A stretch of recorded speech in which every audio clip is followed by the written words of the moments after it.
Hey y'all, welcome back to my channel. So today's video is going to be the look that I posted on Instagram and also the picture that is in the thumbnail of this video. I did the look a while back and I didn't film anything. I just kind of sat down because I was going out to dinner for my stepmom's birthday. Just sat down, played with makeup I haven't played with a while, and just decided to take pictures for it for Instagram. And I got some requests to do the look. So this video is just mainly going to be focused on the eyes. I did another tutorial like that when I used the Carly Bible palette that was just focused on the eyes. I showed you the face makeup, but I really only showed the eye makeup. I did everything else off camera. So this is kind of like a new style video I'm doing. I kind of like it because I'm able to spend a lot more time going through the eyeshadow steps. That way the video is not 20 minutes long and being included, you know, all the face makeup, everything like that. But yeah, I'm gonna try to remember, you know, all the steps and eyeshadows that I did use.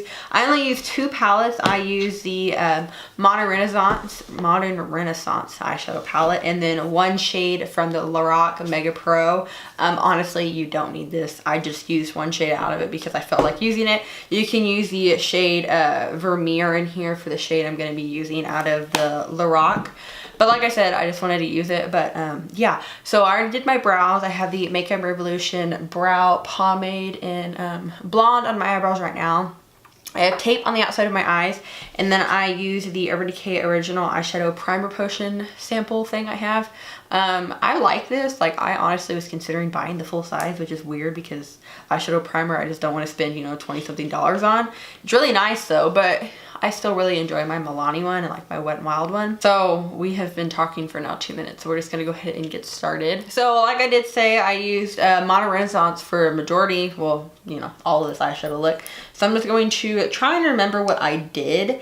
And I'm probably gonna have to look at the picture that I put for the thumbnail to try to remember the eyeshadows and just understand a little bit more, because I mean, I was just playing with eyeshadows that night, so I don't really remember exactly which ones I used.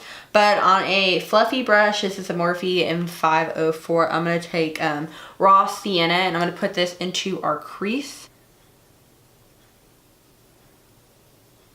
And this is going to be not really like a cut crease. There's definitely a definition. I'm looking at the picture right now. There's definitely a definition between the crease and the dark shadow we put, but it's more of like a halo eye. And yeah, the main reason I decided to start like using this palette, and the reason I used it that night, was because of the whole subculture drama. I still have no idea if I want to purchase it. I really don't. I'm so torn. I've watched so many reviews and I just don't know what to do. So I'm kind of waiting for my Ulta to get it in stores, and I want to go swatch it and, you know, kind of see like what it feels like to me. Like, don't get me wrong, I enjoy watching other people's YouTube videos and everything like that, but when it comes to such a controversial palette like this, like, I mean, you think it's like a mini war going on. Like, people are so mad about this eyeshadow palette. I'm like, people, it's just makeup. Like, okay, I understand, like, she really did mess up with this eyeshadow palette or anything like that, and she should take responsibility for it. And you know, obviously it is her palette, it is her company, it's her name that's on the line here. But I mean, it's just makeup, which, you know, is understandable. I like makeup, I care about makeup, but you know, I don't get so butthurt about it.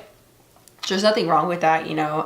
It did bother me that she isn't taking full responsibility for the eyeshadow being so powdery and so much fallout and people hitting pan with the first time using it. But you know, Modern Renaissance ain't like that, so whatever she did differently, I don't know. Now that we have that transition color down, I'm going to take a mix of burnt orange and Real Guard, just a little bit of Real Guard though, and I'm going to focus this into the crease.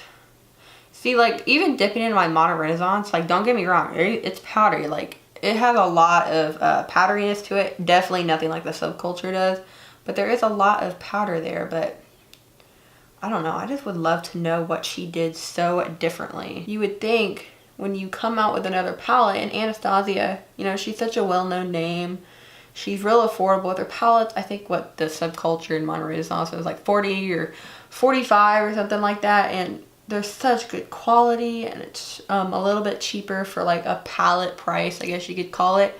And you know, you'd think she would take into consideration like what people are saying after they spend the money on it. But watch so many videos. I mean, I don't watch, like, I guess a real video that made me extremely torn was the one Jeffree Star posted. I don't watch Jeffree Star. Nothing against him. I just don't watch him. And that video is what really got me like, oh, what do I do? I feel like that video got me confused because before I watched it, I was like, okay, I'm definitely not gonna buy it. But then I'm like, now he kind of makes me want to buy it. So now that we have the crease a lot more like smoky and orangey and brown, we're gonna start making that kind of halo-ness, the real darkness you see in the inner and outer corner. I'm gonna take this M560. This is a very, very tiny pencil brush. I have started to love this for making halo eyes or packing the outer V. I'm taking Cypress Umber on this little brush right here and just a little bit of product at a time. And I'm just going to start packing this on our outer V. And also what I'm going to do is I'm going to put some of the brown and drag it into the crease. Like I said, not like a cut crease, but I guess a little bit of a cut crease. So now that we have just the, I guess, outline of the halo eye on our eyeballs, we're going to take the shade Tool out of the Lorac palette on a MAC 242, and I will spray my brush with some Fix Plus. I did that when I did the eye look. I thought it made it a little more prettier and a little more shimmerier. And I am packing that shade all the way up to the crease. And I'm just building up the intensity, and then we will go back in and add more of the dark shade and then blend everything back out and add more of the lid shade. I feel like when you do halo eyes, it's just constantly like reapplying color because everything gets blended away. So now that that shade is down, I'm going to take that second brush we used with the orange shades and go back into the crease and blend out any excess lid shade we got into the crease. And then I'm gonna go back in with that pencil brush and that Vermeer shade. Oh no, not Vermeer. That's the sparkly shade. Cypress Umber. That one we used for the inner and outer corner. And then build back up that intensity. Make it as dark as you want or as light as you want. Really up to you. And then we'll go back in with the lid shade one more time. So going to blend out the crease one last time. And we're going to go on with one final shade just to kind of make everything blend together. I want the definition between the orange shade we first applied and the Cypress Umber shade, but I don't want the definition to be a really harsh line. So that's why I keep going in and blending it out so much. So I'm just going to dip a little bit back into raw sienna and burnt orange on that fluffy brush we first started with and add a little bit more orange to our outer eye. So this is pretty much it for the top portion of our eyes. I'm going to do the rest of my face makeup, foundation, everything like that, and then I will come back and we will finish up the lower lash line. I will apply lashes and everything like that. But yeah, I'm going to also film a dupes video today and see if the Mary Luminizer highlighter can be dupeable to the e.l.f. Moonlight Pearls highlight. So keep an eye out for this video because it'll probably be up after this, but I will be filming that today also. So I will be right back. It's a miracle what a little foundation and powder and bronzer can do for your face, because right now I look like a completely different person than what I looked like 5 seconds ago. But face makeup is completely done. Just so y'all know exactly what I used. Primer was the Smashbox Photo Finish Primer. I really like using this on days if I have a little acne flare-ups. Right now I do. I have like 2 little pimple things that are trying to come up. This has been like my holy grail foundation for like the past 2 months, I want to say. It's the Dream Liquid Mousse Airbrush Foundation from Maybelline. If you have not tried this, run out and get it. I absolutely am in love with it. Concealer I used was the Superstay Better Skin Concealer. In the photo, I used the new like L'Oreal Pro Glow Concealer, but you'll see in my August hits and misses why that is now a concealer miss for me. I will go into detail right now, but you'll see that video. That's exactly why I didn't use it again. Lashes I have on. I've really been liking these lashes again because I like doing it with dramatic eye looks, because when I wear really dramatic lashes with really dramatic eye looks, I feel like the lashes take away from the eye look itself. So I really like these nice wispy ones. They're the Salon Perfect Demi Wispies from Walmart. Also extremely affordable. All about the affordability here. Then for bronzer is the Too Faced Milk Chocolate Soleil Wet n Wild Color Icon Apricot in the middle blush. And then liner in my waterline and mascara is the L'Oreal Infallible Liner in black, and then the Maybelline Colossal Big Shot Mascara, which I still don't know how I feel about this.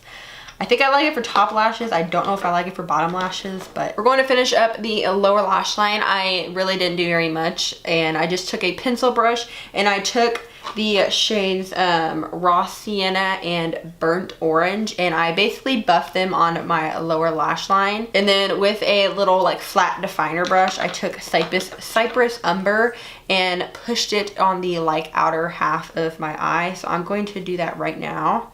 And then we'll go in with the pencil brush and buff it all out. And then taking Burnt Orange and Raw Sienna. And that's basically it for the lower lash line. Made it a little more smoky with the oranges. That way the oranges up top could tie with the bottom. And then I took this little M508 brush and highlighted my brow bone and inner corner with Vermeer. I think that's how you say it, Vermeer. But I've really been enjoying this shade because it's so beautiful and reflective. And the highlighter I did use in that photo is the Flower Beauty like highlighting palette. And I used a mix of like the white shade and the gold shade.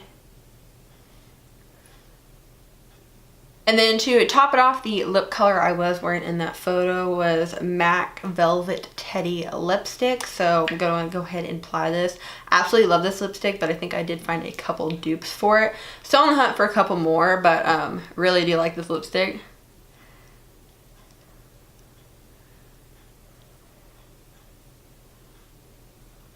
And this is the full eye look, and of course face makeup.